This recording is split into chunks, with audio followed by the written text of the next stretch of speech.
एक आदमी एक 8 साल बच्ची को देखता है जो बिल्कुल कुत्तों की तरह जुबान बाहर निकाल रही है, कुत्तों की तरह 4 हाथ यानी कि 2 हाथ 2 पाँव पे चल रही है, बोलने से कासिर है। और वो शख्स जब उसके पास जाने की कोशिश करता है तो उस पर बिल्कुल कुत्तों की तरह रिएक्ट करने की कोशिश करती है।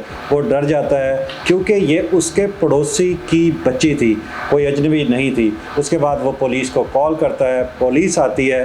तो वो पुलिस जब ये सारा मंजर देखती है, बच्ची को रिकवर करती है, तो एक खबर पूरी दुनिया में वायरल होती है। ये बच्ची कौन थी, इसका ताल्लुक किस मुल्क से था और ये क्यों कुत्तों के डब्बे में या कुत्तों के जो कैनल होता है उसके बॉक्स में रहने लगी थी। आज के व्लॉग में हम इस पर डिटेल से बात करेंगे।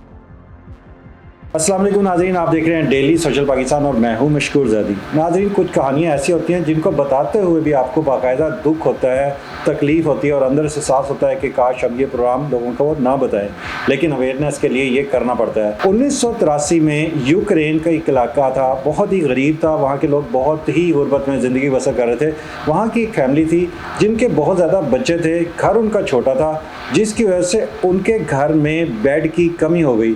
अब एक 3 साल बच्ची थी, ओक्साना मलाया इसका नाम था। अब इसके पास बिस्तर ना होने की वजह से ये कभी ज़मीन पर लेटती तो कभी कहीं लेटती।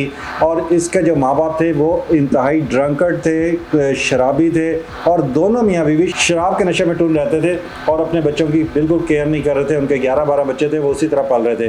बहरहाल एक रात ऐसा हुआ कि उन्हें किसी बात पर गुस्सा आया और उन्होंने ओक्साना को घर से ही निकाल दिया। अब आप तसव्वुर करें कि दिसंबर जनवरी का महीना और ठंड पड़ रही हो और रात 10-11 बजे कोई बच्ची बाहर निकले और सारी रात उसको वहाँ गुजारनी पड़े तो उसकी क्या हालत होगी, वो भी उस बच्ची की जिसकी उम्र 3 साल हो।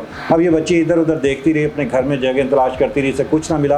आखिर इसको एक कुत्तों का डब्बा नज़र आया, कैनल नज़र आया और ये उसके अंदर चली गई।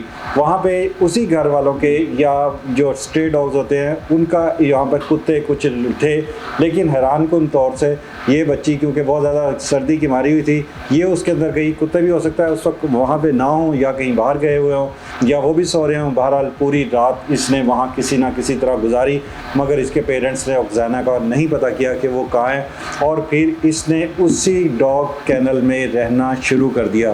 1 हफ्ता, 1 महीना नहीं, 1 साल नहीं, पूरे 5 साल तक ये बच्ची वहीं रही।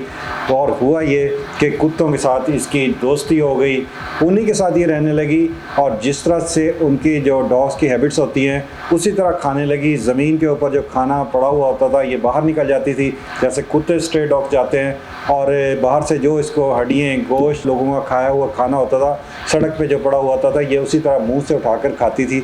और धीरे धीरे जो 2-4 लफ्ज़ या 50-100 लफ्ज़ इसको 3 साल के बच्चे को याद होते हैं, वो भी अपनी लैंग्वेज भूल गई। और फिर वो दिन आया जब 8 साल के बाद इसका एक पड़ोसी की इस पर नज़र पड़ी तो उसने देखा कि यहाँ पे कुत्तों के साथ कोई बच्ची भी है। 5 साल के बाद ऐसा वाक़या हुआ और जब वो करीब गया तो इसने बाकायदा उसके ऊपर गुराने की कोशिश की और फिर उसने पुलिस को इतला दी।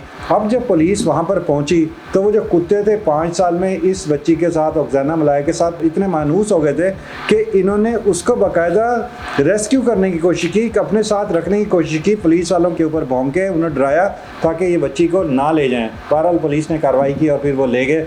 उसके बाद इसको हॉस्पिटल दाखिल कराया गया। जब उन्होंने इसको चेक किया तो इसके ऊपर बहुत ज़्यादा असरात थे, इंसानियत से ये दूर थी, हैवानों की ज़िंदगी गुजार रही थी। डॉग्स का इसके ऊपर पूरा असर रसूख हो चुका था और ये एक किस्म का, कहते हुए बुरा लगता है कि ये डॉग्स गर्ल बन चुकी थी। उसके बाद इसको थोड़ा बहुत पढ़ाया लिखाया गया, लेकिन इसकी मेंटल एज आज ये अगरचे 43 साल या 40 साल के करीब इसकी उम्र है, मगर आज भी इसका दिमाग 8 या 9 साल के बच्चों जितना है। और डॉक्टरों का कहना यह है कि हम इसको जितना मर्ज़ी पढ़ा लें ये कभी तालीम हासिल नहीं कर पाएगी क्योंकि इसके अंदर सोचने समझने की वो सलाहियत नहीं है। इसका दिमाग जो है वो इतना ग्रो नहीं कर सका। ये इसकी टिंटेड ग्रोथ हो गई माइंड की, जिसकी वजह से इसका ब्रेन जो है वो टिंटेड है, जिसकी वजह से इसकी जो है वो कभी भी यह एजुकेशन हासिल नहीं कर सकेगी। और अब इसके बाद जाहिर बात है भाई डॉक्टर ने फैसला किया कि इसको कौन सी जॉब दी जाए और इसको कहाँ रखा जाए। तो फिर यही फैसला किया गया कि ये अगर हम इसको ऐसे क्लिनिक में छोड़ दें जहाँ पे पेट्स होते हैं, जहाँ पे एनिमल्स होते हैं, जहाँ स्ट्रे डॉग्स कैट्स वगैरह होती हैं, तो ये उनका केयर बहुत अच्छी तरह कर सकती है। और आज ये उन्हीं के साथ रह रही है।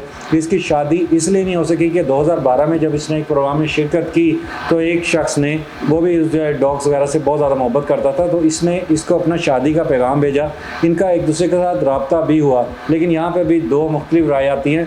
कहा जाता है कि जब इसके साथ उसका रब्ता हुआ, या तो इसने उसको मना कर दिया लड़के को जिसका नाम फेडर था, या दूसरी बात जो ज़्यादा लॉजिकली लगती है कि उसने जब उसके साथ फिरती थी, मूव करती थी, जब उसने पानी मांगना होता था तब ये अपनी ज़ुबान बाहर निकालती थी, जिसका मतलब ये होता था कि इशारे से, हाथ से कोई चीज़ नहीं करती थी। तो जाहिर बात है किसी मेल के लिए बड़ा मुश्किल हो जाता है, तो शायद एक रीज़न ये भी थी। बहरहाल इस वक्त इसकी उम्र, ये जो 43 साल लड़की है, ये एक क्लिनिक में काम कर रही है, अपनी ज़िंदगी गुजार रही है। मगर अफसोस ये है कि उन वालिदैन की वही वाली बात कि अगर पाल नहीं सकते तो पैदा क्यों करते हो। नाज़रीन, ये कहानी बताती है कि वालिदैन का मकसद सिर्फ बच्चे पैदा करना नहीं है। उनका फ़र्ज़ है कि अगर आप अपने बच्चे नहीं अफोर्ड करते, आप उनकी तरबियत नहीं कर सकते, तो आप उनको किसी ऐसे इदारे को दे दें, किसी ऐसे बेऔलाद जोड़े को दे दें जहाँ पर आपका वो बच्चा जो घर में कुत्तों की तरह ज़िंदगी गुजारे, उससे कहीं बेहतर है कि वो अच्छी ज़िंदगी गुजार ले।